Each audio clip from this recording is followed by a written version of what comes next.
ऐसे ही मानसिक और आध्यात्मिक कष्टों की रोगों की पहचान की जा सकती है और उनका निवारण भी किया जा सकता है बहुत। और सही मायने में देखा जाए तो कोई भी रोग शारीरिक नहीं होता है। शरीर में जो हमें रोग दिखते हैं वह भोग है। रोग हमारे सभी मानसिक हैं। तो ये बात स्पष्ट होनी चाहिए कि रोग कोई भी शरीर पर होता नहीं है। दिखता है, दिखाई देना स्थूल में वो शरीर पर ही दिखेगा, लेकिन होता नहीं है शरीर पे, दिखता है।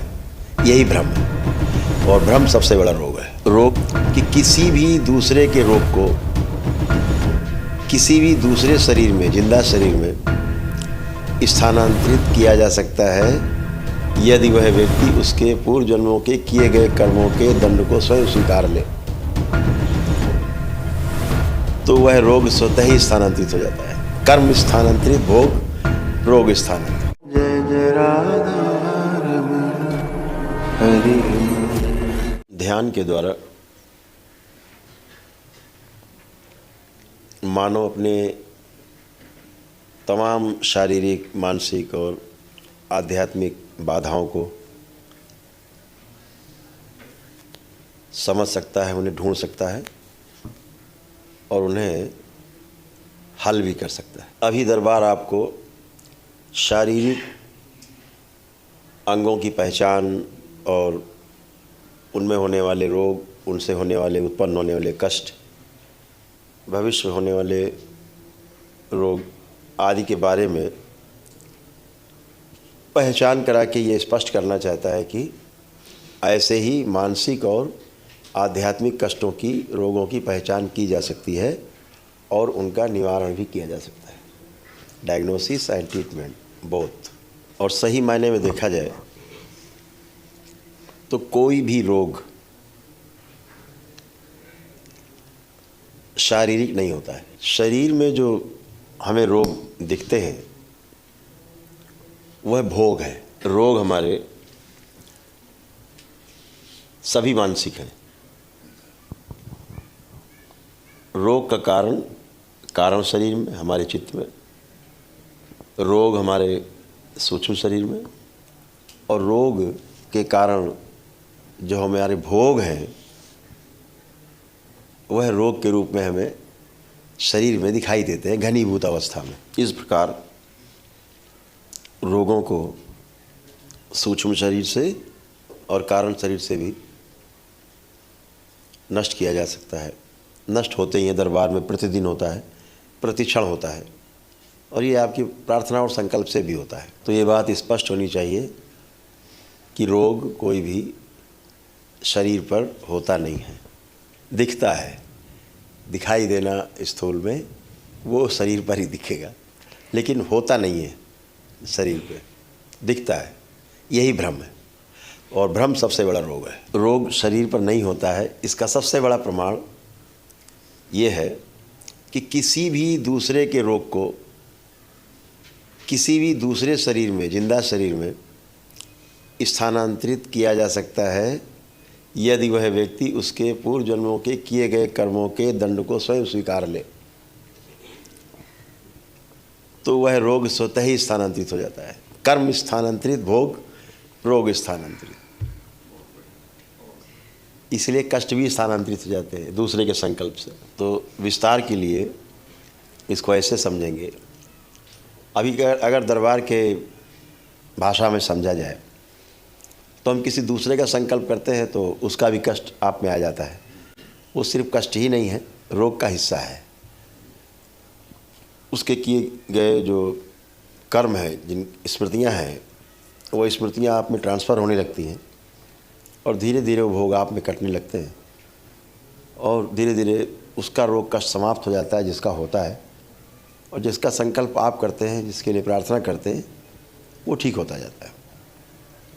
यही संकल्प जब बहुत गहरा होता है, ये तो ऐसा संकल्प होता है कि बाबा ये ठीक हो जाए, इसकी स्मृति नष्ट हो जाए, दूर से पाला छू के भागने वाली बात है। अगर यही संकल्प बड़े गहरे में हो जाए तो रोग पूरा का पूरा ट्रांसफ़र हो जाता है। तो जब लोग बोल देते कभी कभी माता पिता बहुत गहराई में बच्चों को कष्ट में देख के, या बच्चे बोल देते कभी माता पिता को कष्ट में देख के कि जो भगवान इनका कष्ट हमें दे दो, बोल देते हैं, और इनको अच्छा कर दो, तो वो ट्रांसफ़र हो जाता है। ये बहुत गहरा विज्ञान है।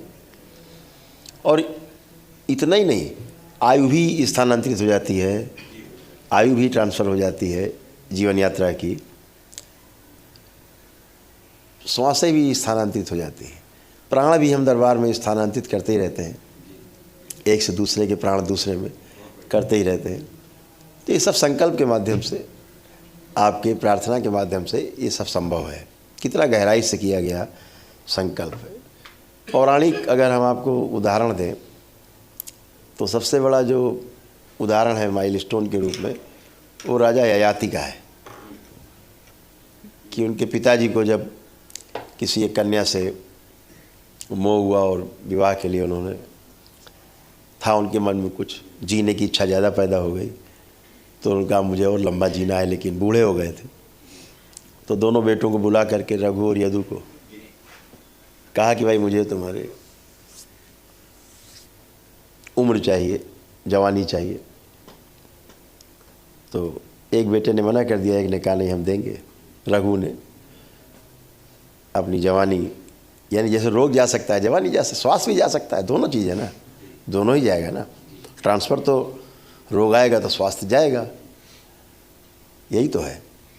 तो वो ट्रांसफ़र हो गए और बेटा बूढ़ा हो गया और पिता जवान हो गया। कालांतर में जब उनको इसका अपनी गलती का एहसास हुआ कि हमने गलत किया है पुत्र के साथ, अपने ही बेटे को बूढ़ा देखते थे, तो फिर से उन्होंने अपने बेटे को वापस किया, उसकी जवानी, और स्वयं बूढ़े हुए। तो ये सब चीज़ें केवल किस्से कहानी नहीं है, ये विज्ञान है, बहुत गहरा विज्ञान है, जो बहुत सरलता से इसको किया जा सकता है, जिसको दरबार करने में बहुत सक्षम है। और दरबार करता ही है, जो आवश्यक है वो करता है, जो अनावश्यक चीज़ें हैं वो दरबार नहीं करता है, बस इतनी बात है। तो इसका विस्तार करते चले जाओ, आप अनुभव करते चले जाओ, तो एक्सपीरियंस का मामला है, पूरा एक्सपीरियंस है। तो बहुत सिंपल, इसीलिए दरबार कहता है कि रोग, अगर रोग ही होता शरीर में तो शरीर से शरीर में कैसे जाता है?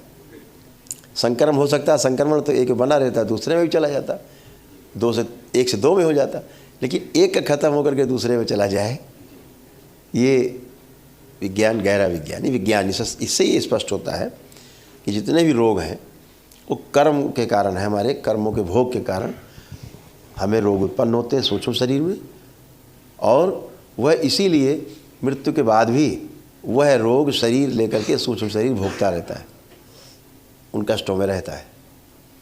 और यदि वो कभी किसी शरीर के माध्यम से प्रकट होता है तो वही रोग और वही कष्ट उस माध्यम में प्रकट होने लगता है,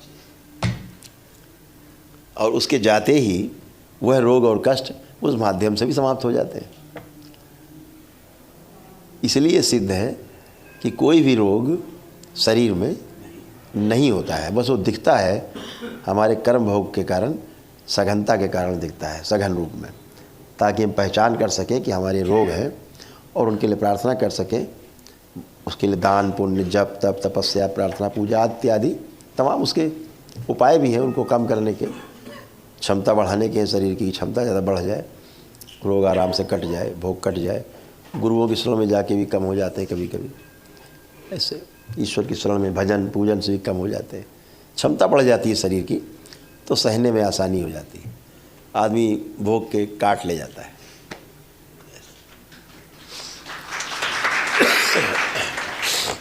तो बहुत सुंदर,